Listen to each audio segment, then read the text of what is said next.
Master साहब हमारे एगो गीत के संकेत करत हो कोनो मोहब्बत का मारल लड़का अपने मासूका से कहता का कहता मुझे तो बर्बाद कर दिया, हाय हाय अब क्या करने आई हो। का कहता है क्या क्या ए गोरिया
काला काम करेलू चेहरा लेके काला काम चेहरा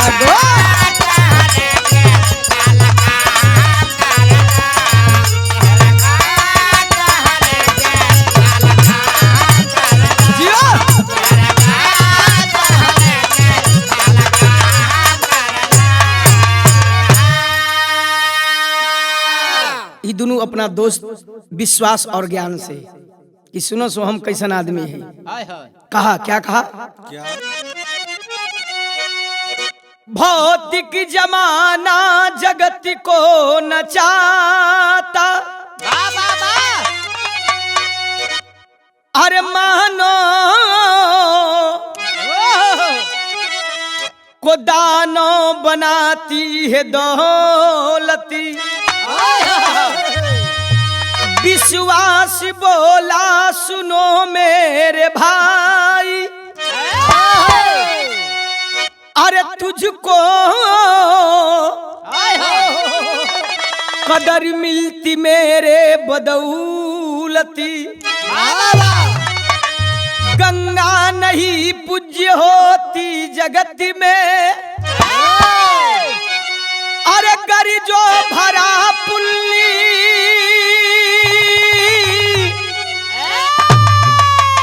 अरे पानी न होता बोला तुरंत ज्ञान अभिमान भर करी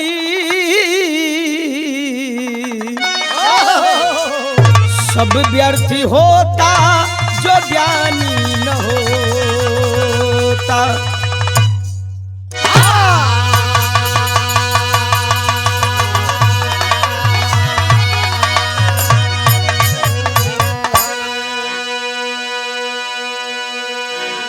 बाबू ये तीनों दोस्त में टकराव हो गई।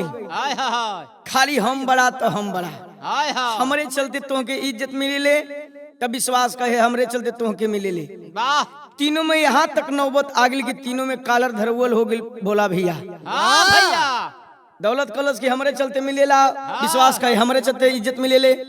अज्ञान कलश के दोनों ठौराई पागल हुआ सो हाँ जहाँ हम रहिला तहाँ इज्जत मिले ले हाय हाय करे ससुरा जे के दौलत आ विश्वासे रह के काकरी जेकरे बुद्धि ज्ञान ना रही हाँ एही में कालर धरौल हो गल। एक लाइन बिरहा में गजल का नमूना बा मास्टर साहब कैसे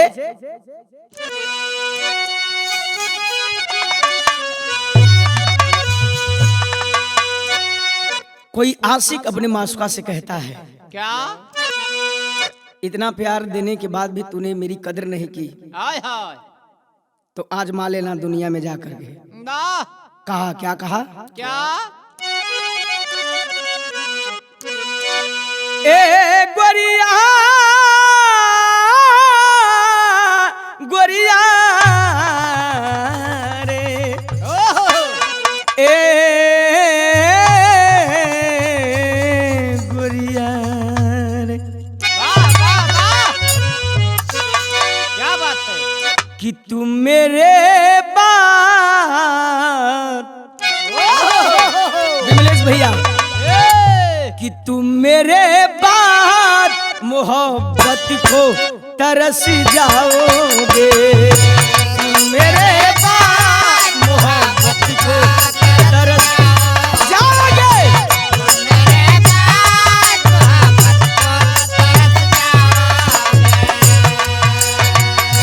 तुम मेरे बाद मोहब्बत को तरस जाओगे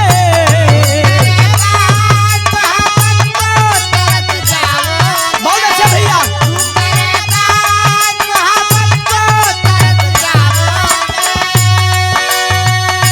तुम मेरे बाद मोहब्बत को तरस जाओगे। एक बात और याद रखना अजनबी शहरी है अरे अजनबी शहरी है चाहत को तरस जाओगे अजनबी शहरी है चाहत को तरस जाओगे।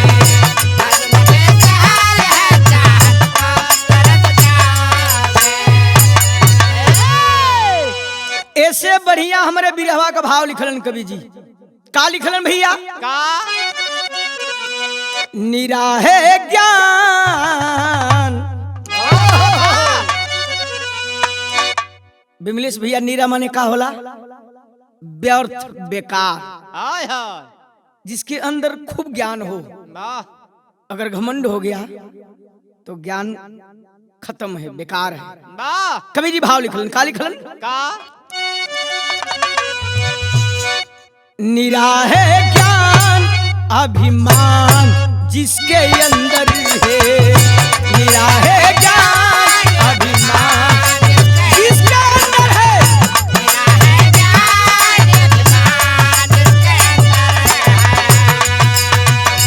निराहे ज्ञान अभिमान जिसके अंदर है। बहुत अच्छा भैया जियो जियो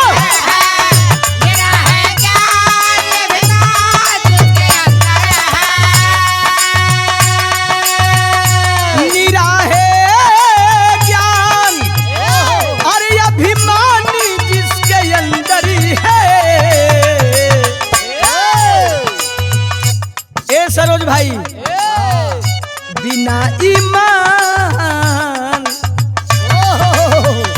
बिना ईमान का इंसान सुनो बंदर है बिना ईमान का इंसान सुनो बंदर है।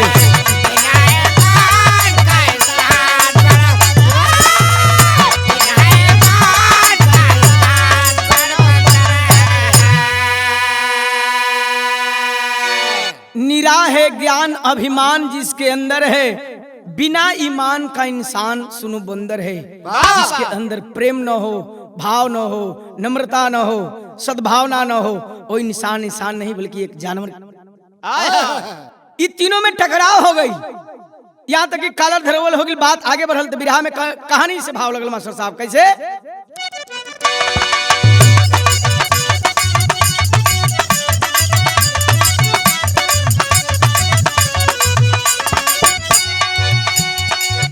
बात आगे बढ़ी जब तीनों में टकराव हुआ वाह वाह वाह बात आगे बढ़ी जब तीनों में टकराव हुआ, मिले एक साधु बाबा उन्हीं से इजहार हुआ।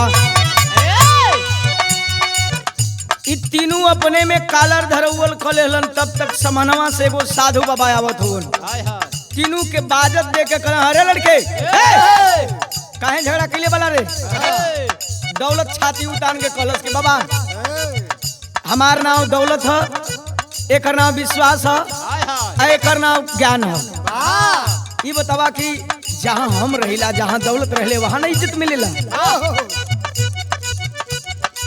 विश्वास कलश की ना हो बाबा, दौलत रह के का करी जिसके अंदर विश्वास ही न हो। हमार नाम विश्वास है, जहाँ हम जम जाइला दुनिया का कोनो ताकत होके दांत तोड़ सकेले, आ जहाँ से टूटीला वहाँ से कोई जोड़ भी ना सकेला। ज्ञानी जो रहल, ज्ञान रहल, वो कलश की सुना हो बाबा, ये दुन्नू ससुरन का दिमाग खराब है। बतावा ये अपने मन में दौलत लेके का करी है, एक विश्वास जमा के का करी है, जब ज्ञाने ना रही बुद्धिए ना रही। साधु जी कलन की तीनों ससुराए अपने जगह पर ठीक बना, लेकिन केवल भरम बा। इनके समझाई कैसे साधु बा कहलन, का कहलन? कहे साधु उस पर फैसला सुनाऊंगा, कहे साधु उस पर फैसला सुनाऊंगा, कौन है ऊंचा कौन है नीचा तब बतलाऊंगा। कहलन की तो हम तीनों अपने जगह पर ठीक बाड़ा, लेकिन वो हमार बात मानो, जेकर जवन काम हो वो अपन काम करे। दौलत का जवन काम हो वो दौलत करे, विश्वास का जवन काम हो विश्वास करे, ज्ञान का जवन काम हो वो ज्ञान करे। रास्ता धराओ तुम, दौलत के कहलन की तू पूर्व दिशा में चल जा, विश्वास के कहलन की तू दक्षिण दिशा में चल जा। और जवन ज्ञानी महाराज रहलन, बोला भैया उनके कहलन की सीधे तू रास्ता पश्चिम का पकड़ला, प्रयागराज संगम के तरफ। तीनों जानी के तीन रास्ता धरा के कहलन की तू तीनों लोग अपन काम करिया, जेकर जवन काम हो का अपन काम करी। अपने खुद उत्तर दिशा में निकलन। साधु कहलन का मगन हो दौलत अपनी माया को फैलाया है, मगन हो दौलत अपनी माया को फैलाया है, नगर एक सुंदर आलीशान ओ बनाया है। दौलत अपनी माया से एक नगरी बसाया, और उस नगरी का राजा किसको बनाया? नरेश चूड़ामणि सुजेता एक कुमारी है, नरेश चूड़ामणि सुजेता एक कुमारी है, नशा नैनों से भरी रस भरी कुमारी है। एक नगर बसाया, उस नगर के राजा को, उस नगर के राजा एक बनाया जिसका नाम चूड़ामणि था। उस राजा की एकलौती बिटिया जिसका नाम सुजेता था। जब 16वां बसंत पार के जवानी के दहलीज पर कदम रखलस, राजा अपनी बेटी की शादी के लिए ऐलान करवा देते हैं कि मेरी बेटी है, इसको अपना मनपसंद वर चुनने का पूरा अधिकार है। चारों दिशा में चारों तरफ पातिली करके भेजवा दिलन कि स्वयंवर मेरी बेटी का है, जिसके गले में बरमाला डाल देगी वही मेरी बेटी का दुल्हा होगा। मैं राजा चलन भैलन का स्वयंवर उसी का था, राजा बहुत आए हैं, स्वयंवर उसी का था, राजा बहुत आए हैं, हुस्न की मलिका पे अपनी नजर गड़ाए हैं।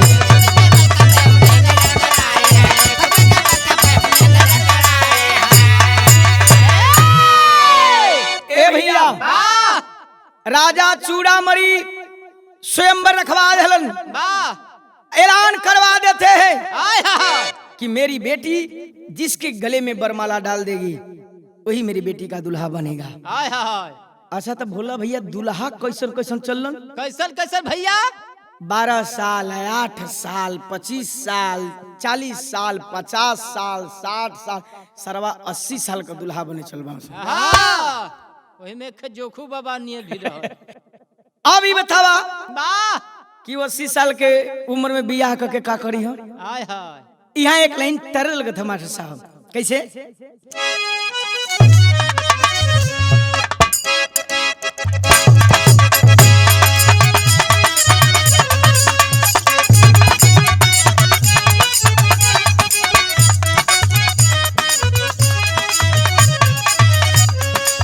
कोनो मेहरारू अपना दुल्हा के समझावत ए कहे कि कोरा में सट के उलट के पलट के गेले बड़ा दहिया दूर हो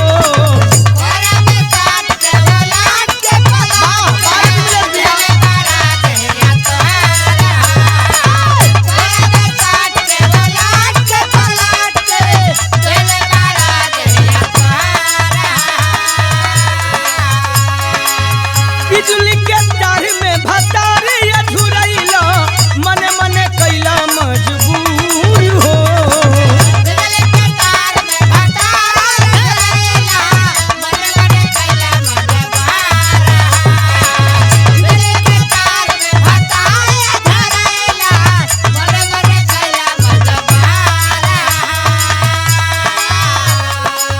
कोरा में सट के उलट के पलट के देले बड़ा दहिया दूर हो बिजली के तार में भतारी अधुरैला मने मने कैला मजबूर हो लहे लहे छुई जानी हमारा कमुई जानी अखिया से गिरे लागी लो राजा तनी जाई ना बहरिया करे जा तनी जाई ना बहरिया उठेला दर्द पारे पार राजा तनी जाई ना बहरिया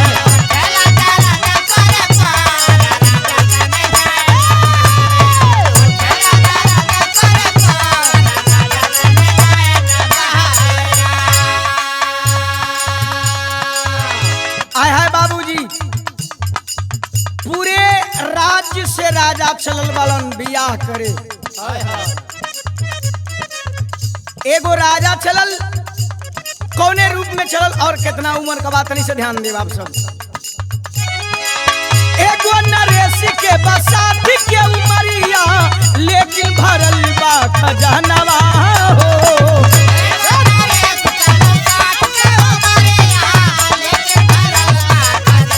बोला हो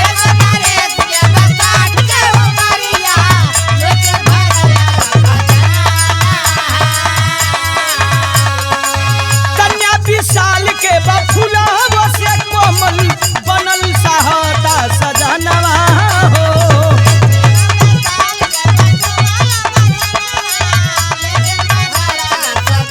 अरे कन्या विशाल के बफुला से कोमल बनल सहाता हाथी घोड़ा साज के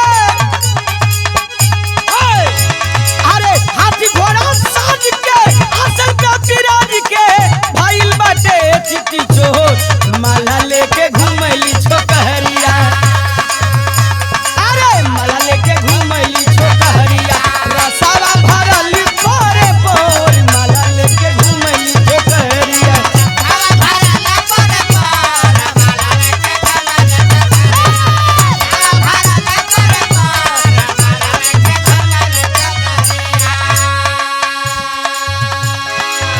और स्वयंवर में के आइल बा के के तनी ध्यान दे हम सबे विश्वास बेचारा नहीं कवनो सहारा उहो सभावा में बैठल सब देखेला नजारा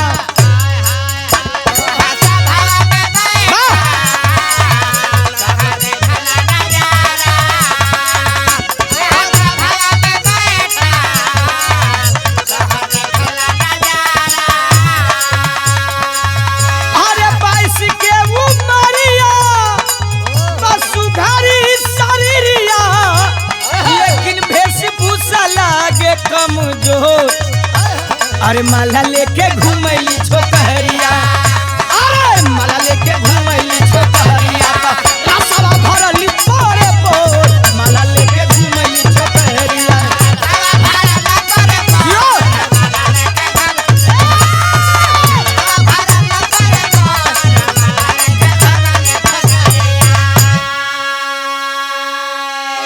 दौलत जो है बाबूजी अपनी माया फैलाया है उसी 60 वर्ष के बुढ़े के ऊपर हाय हाय विश्वास बेचारा भी पहुंचल बा, हाँ लेकिन जहाँ विश्वास होला हो, हाँ भैया धन दौलत रुपया पैसा ना होला। हाय हाय साधारण वेशभूषा में विश्वास पहुंचल बा।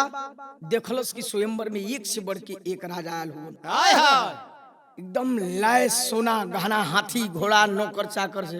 वाह अपने के वहां तुच्छ समझलस। वाह धर्मेंद्र भैया सीधे एगो फाइबर का कुर्सी लेके स्वयंवर से किनारे जाके बैठल, हाय हाय कुल नजारा देखता। हाय हाय तब तक वाह वही स्वयंवर में एक जना और पहुंचलन। के के पहुंचल भैया, भाव बदल गिल।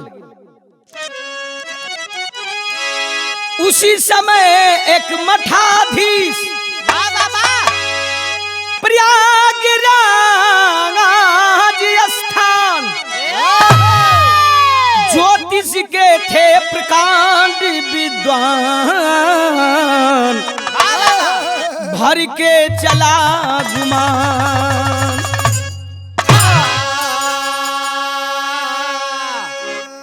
वही समय वाह एगो प्रयागराज इलाहाबाद की धरती से जटाजूट बढ़ौले, मैं भभूति पोतले आ मृग छाल पहिले हाय हाय एगो साधु जी पहुंचलन वही स्वयंवर में। हाय हाय तो धर्मेंद्र भैया सब कुर्सी पे बैठा था, छाती उतान के लिए आगे पहुंचल वाह जहाँ लड़किया खड़ा बा। हाय हाय जाके जान तो कैसे खड़ा भइल, कैसे कैसे खड़ा भइल, हिलावता गोड़। हाँ। लड़किया उड़ी किस इशारा कलस की, ए आवा लड़किया कलस की का करत था, हाँ इशारा करा था कि सब बेकार है। हाँ उस साधु कहा क्या क्या कहा मास्टर,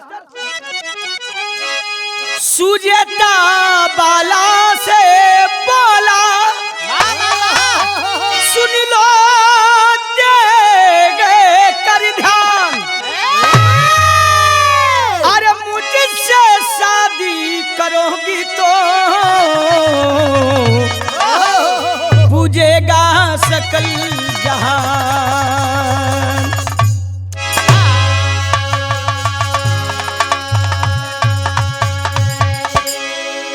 लड़किया के तनी और करीब चल गल धर्मेंद्र भैया, आ जाके ऐसे केहुनिया से मार के इशारा करके कलश के सुन, ए सुन मास्टर के मारत हुआ का, हाँ ये लड़की हुन। अरे भैया कोई लड़किया के भाई हुआ मार के केहुनिया से ए, इशारा करके कलश के सुन, ए, हमसे बियाह करबी तो हमके लोग बाबा कहेला। हाय हाय मैं उस स्थान पे रहता हूँ प्रयागराज इलाहाबाद की धरती पे जहाँ महाकुंभ लगता है। हाँ दुनिया को लोग यहाँ बबाइन कह के 20 बेरी गोड़ धरी है, हाँ का है कुल आजा राजा फाजा के बाजा के चक्कर में पड़ल है। वाह लड़किया कलश की लागत था कि ये करे का तार और छोड़ दिले हो। हाय हाय और जैसे ही केहुनिया से मले रहे वो लड़किया तनी कलेरे मार के हाँ आ मरल, जब कलेरे तो ढंगलाए लगल, सीधे तनी भयल मार के आगे निकल गई। आज जब आगे निकलल टेकलाइन बिरहा में और तर लगता मास्टर साहब,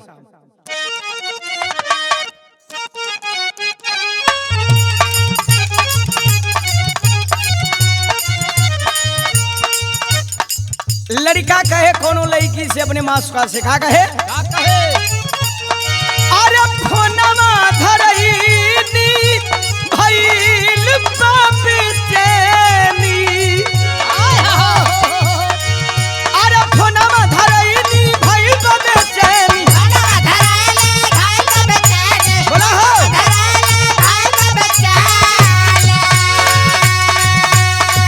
अरे फोनमा धरईनी भइल बापी चैनी, तबे से बनी अपराध तू ही धरईले हो बारू, अरे तू ही धरईले हो बारू, रोजे रोजे चुम्मा के लात तू ही धरईले हो बारू।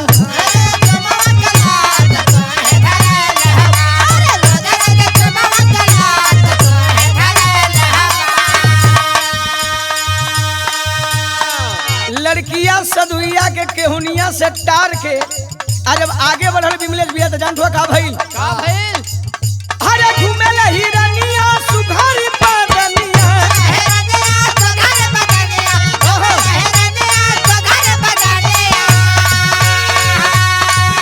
अरे घूमेला हिरनिया सुघरी पादनिया, नवाजा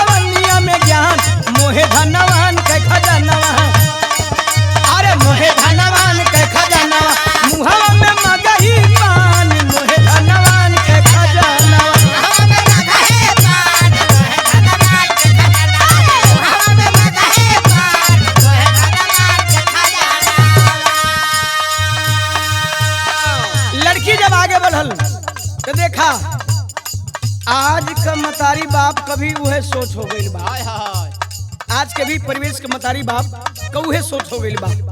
लड़की का उम्र अगर 20 साल है तो लड़का की उम्र 40 वर्ष रही तो वो काम चल जाए। हाय हाय खाली माल रहेगी, वाह भैया जोड़ा ना देखो तो इहे देखा विमलेश भैया। इहे कमी है कि आज समाज में ई औरतन का जो गलत प्रवृत्ति है वो बढ़ता जा रहा है। हाय हाय उम्र का लड़की का उम्र 20 साल, लड़का की उम्र 40 साल रही तो काम चली हाय हाय कि 25 साल वाला खोजी। हाँ लेकिन इन लड़की का दिमागी फितरत गड़बड़ाई गई। जब लड़की के दिमागी फितरत गड़बड़ाई बात सोचत या का सोचे का पति हमके जो मिली है रजनवान हो,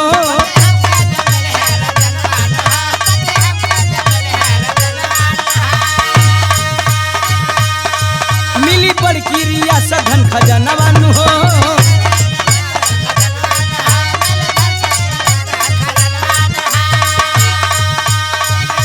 कहलस कि हाई लोगन के साथे जाके का करब। हाँ बुढ़वा ढेर मालदार लगता, सोचत या का सोचे का अरे बनी महारानिया काटा खूबे चलिया,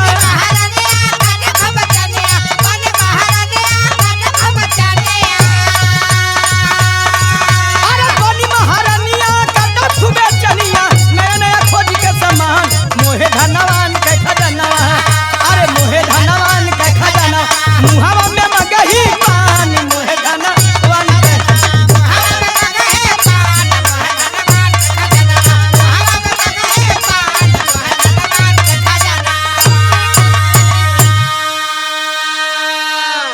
लइकिया सोचलस कि बुढ़वा ढेर मालदार बा। हाँ यह ठीक बा, कम से कम ऐसे बियाह हो जाई तो रानी ना महारानी बन के रहो। हाय हाय बहुत थेली हो तो साल 2 साल कब का ओकरा बाद तो फिर बड़ी दरबार में मुंशी मुनि मंत्री हो हाँ देखल जाई। लड़की का दिमागी फितरत गड़बड़ाई गई। हाय आ हाय गई वही बुढ़वा के माला डाल दल।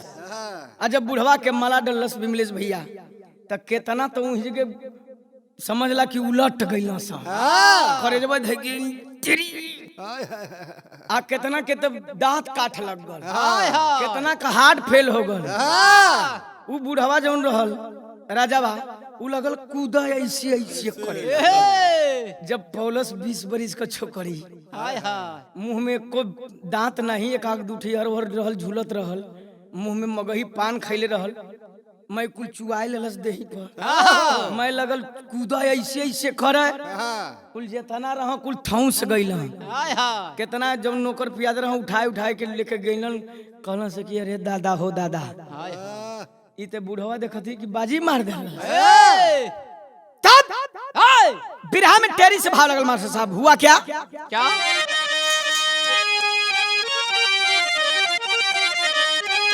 अरे ज्ञानी के माथा फेल हो गई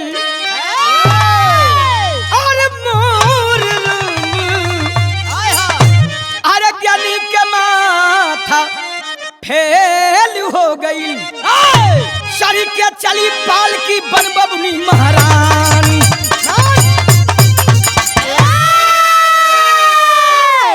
ज्ञानी के माथा फेल हो गई, शरीर के चली पाल की बन बबनी महारानी।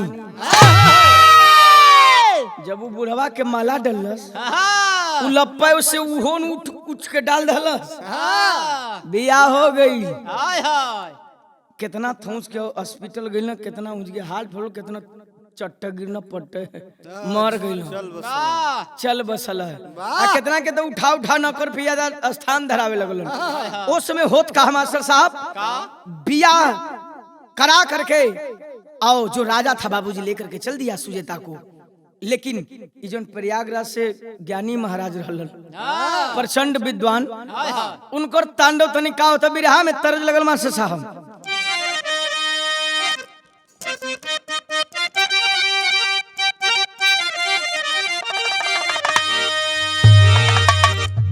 उहे गीत बाम कि तरे नरियरवा की बारी अरे तारे नरिया रमा के बारी हो तारे नरिया रवा कबारी ऊपर श्याम गेना लगाईदा। हर जिला में के तनी बदल बदल के लोग गावेला लेकिन वो हर जाल ना चाहते। आप लोग सब कुछ सुन ले हुआ तनी से सुना उस साधु जी का हाल का है का सोचत हुआ कि हाथे से निकलल कुमारी अरे हाथे से निकलल कुमारी पुजारी रोवे हाथ मल के जिया भैया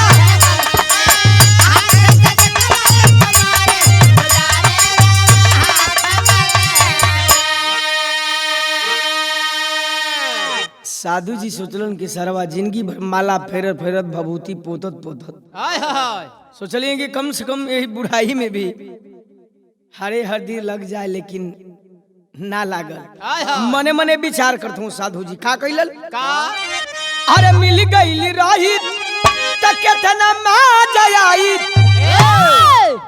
तारा जिंदगी कब बन जाती तारा जिंदगी कब बन जाती सहजे में साई पुजारी रोवे हाथ मल के अरे धन भी न सुखल की यारी पुजारी रोवे हाथ मल के कौन भैया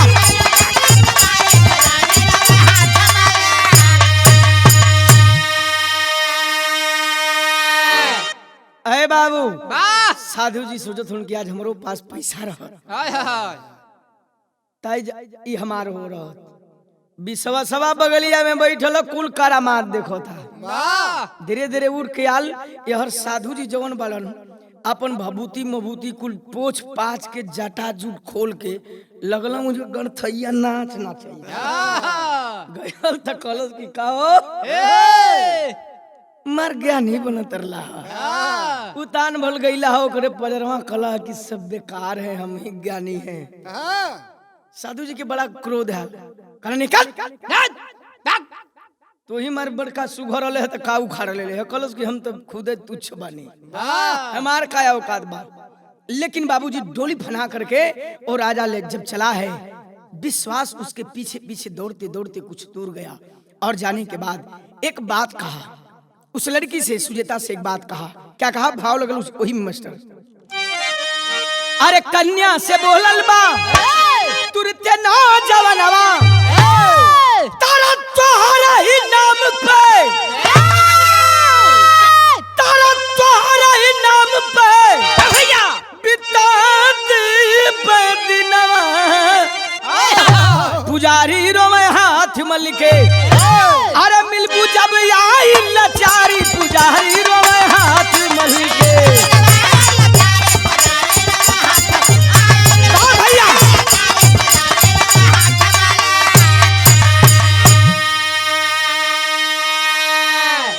दौड़ते हुए डोली के पीछे पीछे जा रहा है आवाज दिया राजा साहब डोली रोकिए। राजा जो बिहवा के ले जात रहल हाय हाय डोली रोकल देखलस कि सरवा बड़ा सुघर बारी हाय हाय कलश की तोर काम काम रे कलश की बस रानी से एगो सवाल करे के अरे बिया बोल हमारे संगे तो तू कौन सी सवाल करबे कलश बस 1 मिनट जाता है उहार हटा देती है सुजेता सुजेता से सवाल किया मैंने सोच करके आया था विश्वास था दिल में वाह कि आप दौलत रुपया पैसा पे नहीं जाएंगी हाय हाय अपनी जोड़ी पे जाएंगी।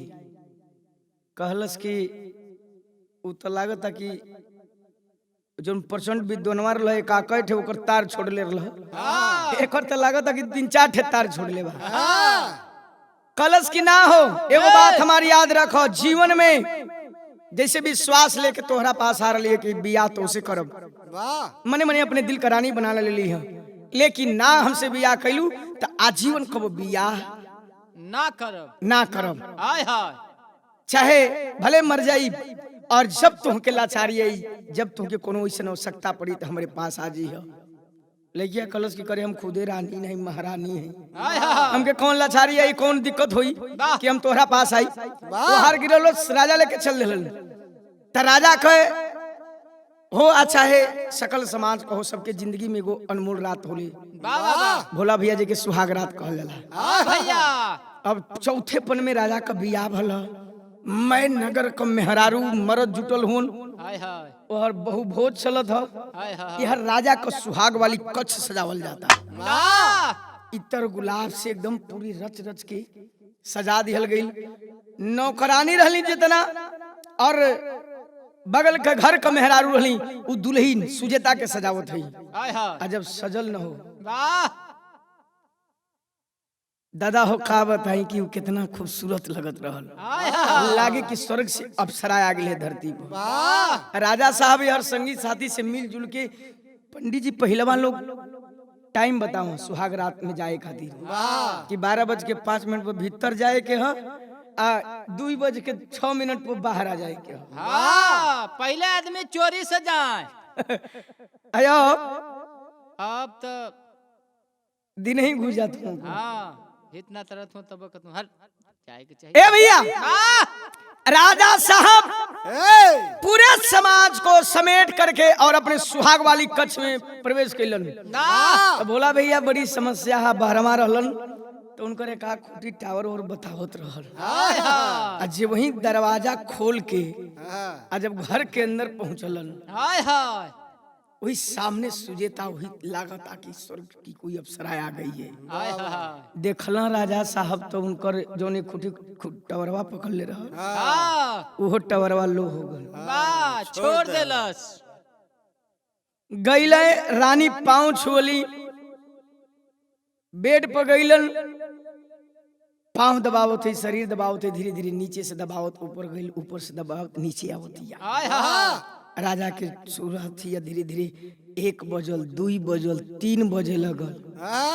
कहलस कि कुछ करिया ओरिया नहीं का।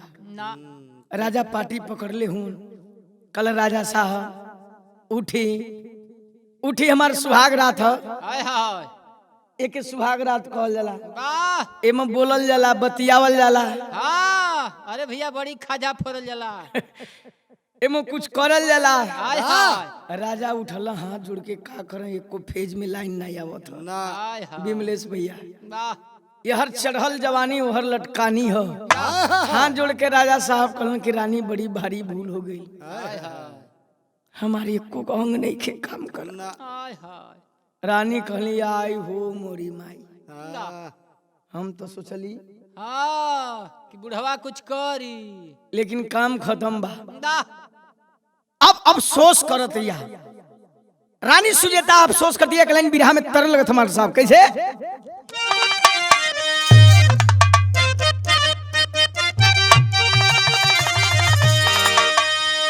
ओहे गीतिया बा बड़ी पुरान गीत तरज बा। हाय हाय कोनो देवर अपना भौजाई के चिढ़ावता कि खाई गईलू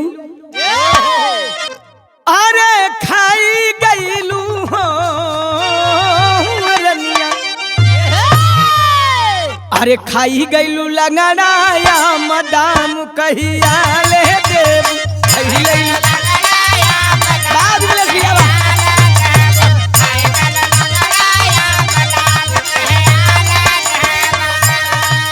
अरे कहिया ले देबू दाम कहिया ले देबू और हिला के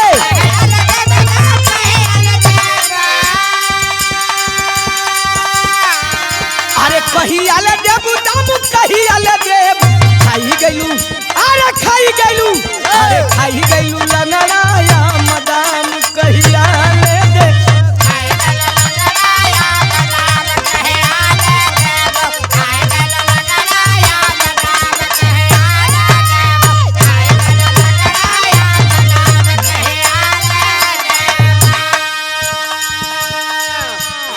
विरहा में एक नसीहत भरी बात चाहे वो औरत हो या पुरुष हो। वाह बाबा धर्मेंद्र भैया दुनिया की कोई भी औरत हो दुनिया की सारी दौलत औरत को दे दीजिए अगर उसके पति का शारीरिक सुख नहीं मिला तो उसके लिए दुनिया की सारी दौलत माटी है। हाय हाय अब सोचतिया सुजेता, अरे बुझे नहीं बुझे नहीं बुझे नहीं, अरे बुझे न जवनिया के याद दाग चुनरी में लागल, बुझे न जवनिया के याद,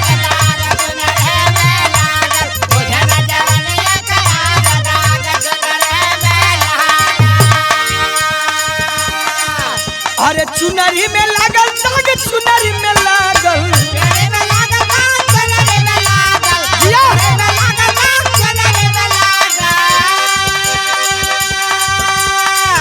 अरे बुझे न, अरे बुझे नहीं, अरे बुझे न जवनिया के याद दाग चुनरी में लागल,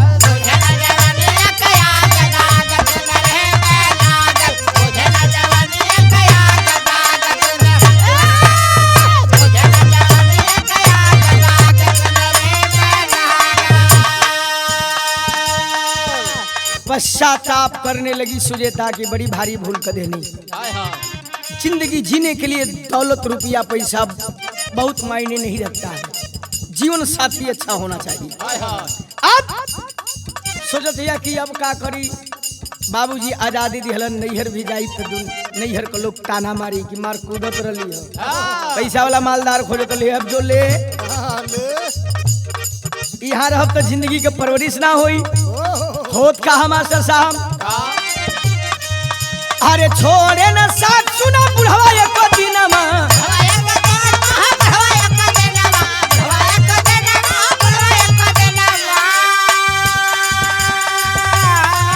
अरे एक दिन मगा मगा भागल बमयनमा,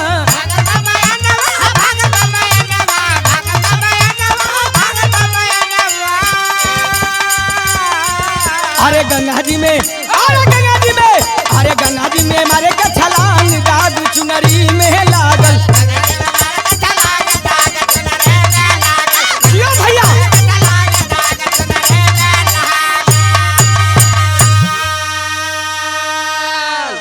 अरे बाबू एक दिन मौका पाकर खेल सोच जाते हैं मन में सुजेता के, अब जी करके क्या करूंगी, न तो नैहर को भैली न ससुरे के पहली, दुनिया जमाना का लोग ताना मारी, इससे बेहतर बाकी कहीं जा करके कूद के जान दे दे। मौका पा करके 5-6 दिन के बाद बाबूजी सुजेता जो है राजमहल से निकल पड़ती है और सीधे भागल पराल वही प्रयागराज संगम की ओर जा रही है। तब तक वही रास्ता में मिलल के मिलल भैया बिरहा में पावर से भाव लगल,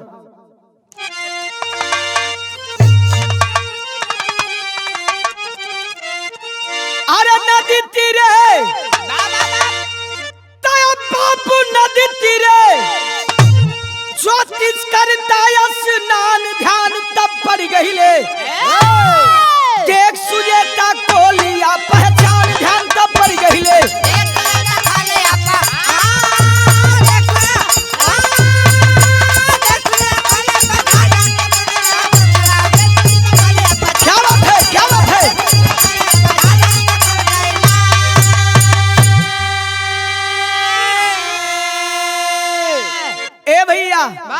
सुजेता दौड़ल धूपल वही गंगा जी के तट पर पहुंचल तो देखत का हिया कि जौन प्रचंड बेदनवा रहल, जौन गई रहल स्वयंवरवा में, वह अपन धोती वोती खोल के आ जाटा वोटा खोल के मैं माला निकाल के लंगोटा पर होकर नहाए जाता।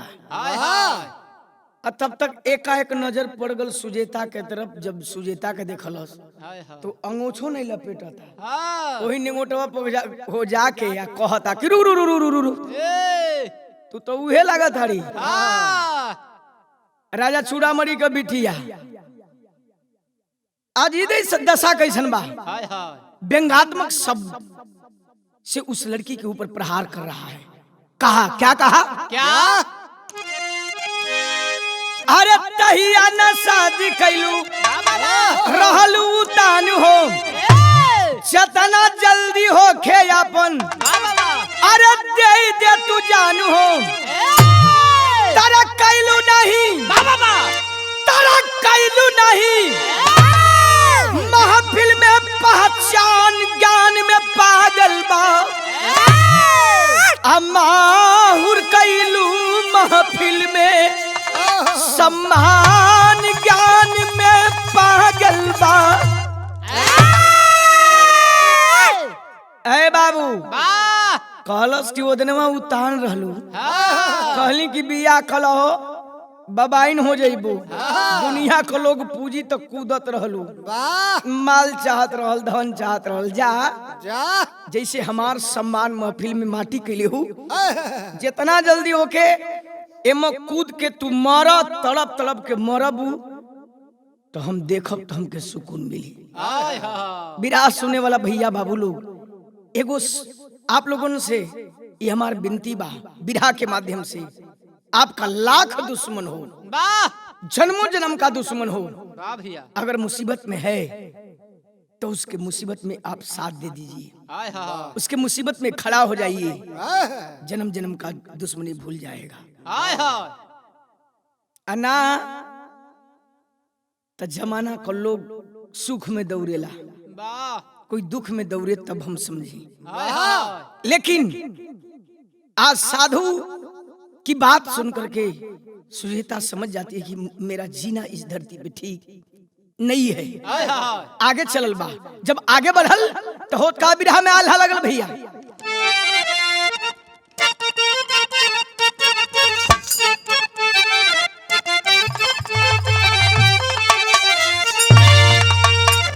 ए धर्मेंद्र भैया हाँ हम कहला कि जहाँ विश्वास होला उनके सब कुछ होला।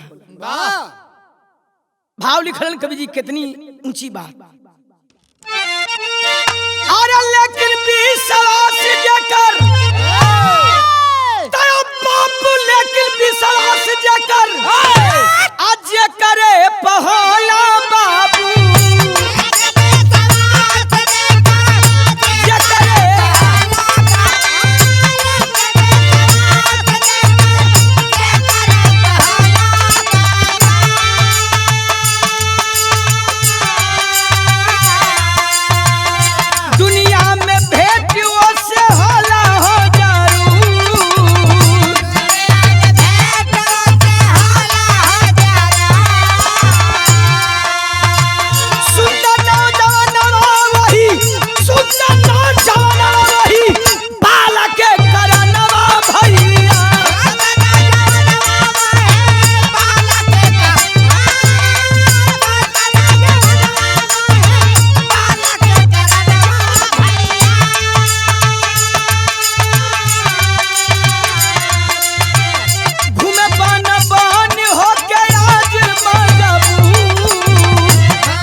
बाबूजी जब ही जाती है गंगा नदी के तट पे एक नौजवान उसी गंगा जी के घाट पे पानी पी रहा है। हाय हाय अब इन दुहे अंजुरी उठा के तो पिएबे कैलस तब तक एक लड़की छलांग लगाना चाहती है। वाह देखा वो नौजवान आवाज दिया रुक जा सम जाती है काहे के पानी पिए दौड़ के हाल देखलस तो कलस की अरे ई तो सुजेता भैया वाह उससे सवाल कैलस का सवाल कैले भैया का अरे कवनी करनवा देलू तारा कवनी करनवा देलू अन्ना हक में परनवा रानिया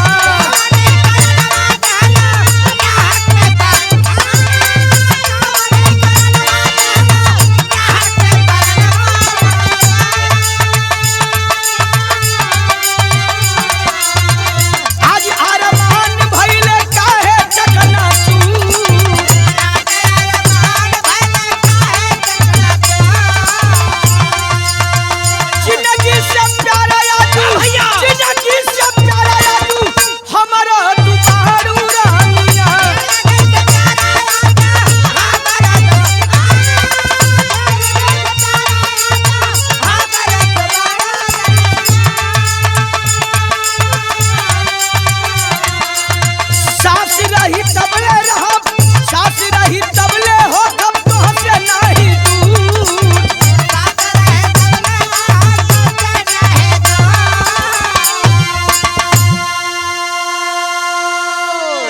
विश्वास कहता है कि मैं आज भी तेरे लिए वही हूँ, वाह तेरे ही आदमी तो मैं पागल हूँ। हाय हाय आज भी तू मेरे लिए वही हो और मैं तेरे लिए वही हूँ। कलश तब कौना बात के डेर बा, एक बात मनबू? हाय हाय सुजेता कलश की हाँ बोला, हमसे बियाह करबू? तो जौने रोगिया के भाव है वो है बैदा। बताओ कलश का मास्टर साहब बिरहा में खड़ी लग गई।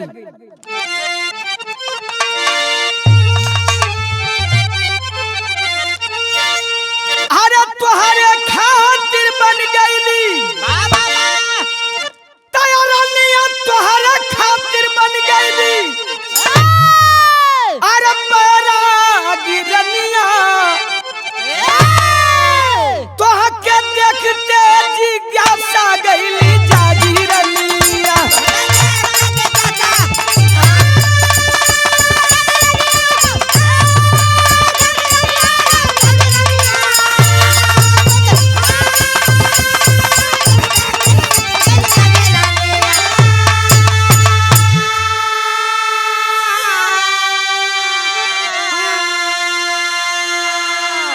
अरे लेहली सुजेता तुरते अरे गरवा लगाई, अदालत से ऊंचा बाटे प्यार प्रभु ताई।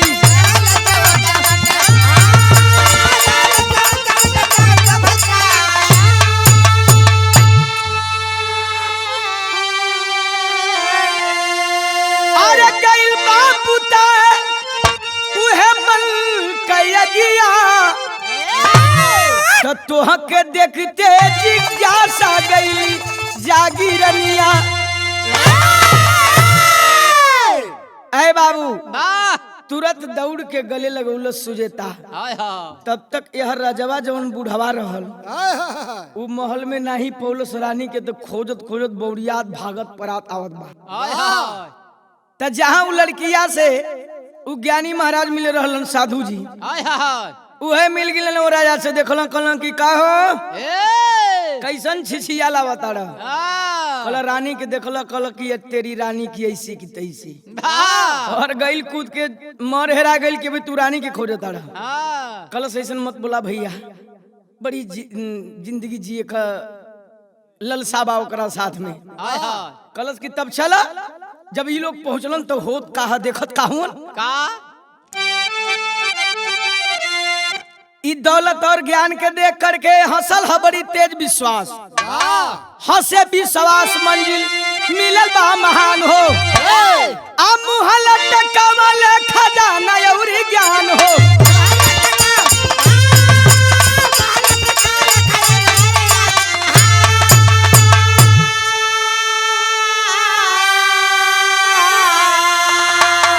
इशारा करके सुजेता के तरफ कहता है, क्या कहता है? अरे ईमान दुनिया में, तेरा बापू ईमान दुनिया में, बाटे बड़ी भागी रनिया, तो हके देखते जिज्ञासा गईली जागी रनिया।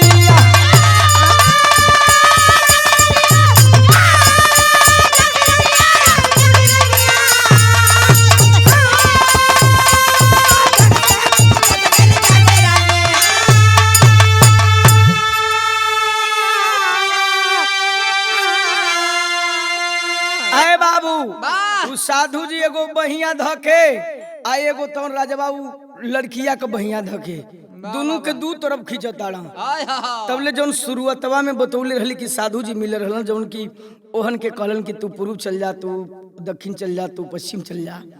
वो है साधु जी फिर आ गए, दौड़ के गल दौलत के रूप में जो बुढ़ा था दौड़ करके जाता, कलश की बहुत बढ़िया कैला महाराज, आगिला है सरवा हमार मेहरारू लेके भागल जाता है।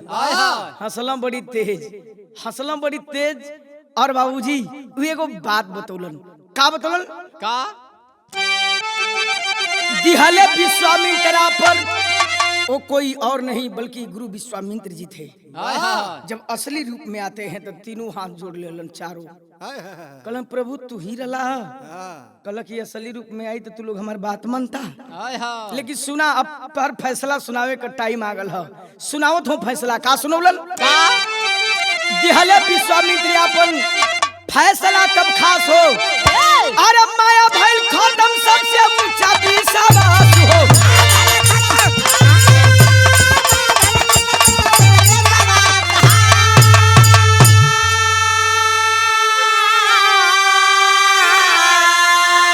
जन्म जन्म ले तारा जन्म जन्म ले भैया ई अटूट बंधन लागी रनिया तो के देख के जिज्ञासा गइल जागी रनिया।